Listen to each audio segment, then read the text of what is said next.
അവൻ തന്നെ ഉള്ളോ? അല്ല, ചേച്ചിയും ചേട്ടായും കൂടെ വരും. ചേച്ചിയും ചേട്ടായും കൂടെ വരുന്നത്. ലിസിയുണ്ട്. പിള്ളേരുണ്ടോ? പിള്ളേര് രണ്ടാമതാണ് വരുന്നത്. അവര് കുടുംബമായിട്ടാണോ അല്ലേ? ആ, കുടുംബമായിട്ട്. അത് വഴക്കങ്ങനെ.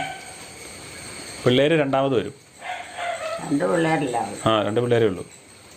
അതൊക്കെ വലുതായില്ലേ ഇപ്പം? പിന്നെ വലുതായി, കിട്ടുമൊക്കെ മുട്ടനായി. ഒരു പെണ്ണും ഒരാണുമല്ലേ? ആ, അത് തന്നെ. അപ്പം അവരൊക്കെ എത്രയല്ല അവിടെ പഠിക്കണം? അവൻ ഡിഗ്രിയൊക്കെ കഴിഞ്ഞു, ഇപ്പോൾ ജോലിക്ക് പഠിച്ചുകൊണ്ടിരിക്കുക. ഡിഗ്രിയൊക്കെ കഴിഞ്ഞിട്ട് ജോലിക്ക് പഠിച്ചുകൊണ്ടിരിക്കുക. ആണോ? ആ, അത്രയായോ? ആ, അവള് +2 PDC പഠിച്ചുകൊണ്ടിരിക്കുന്നു. പെട്ടെന്ന് കിട്ടും. ആ, പെട്ടെന്ന് കിട്ടും ജോലി.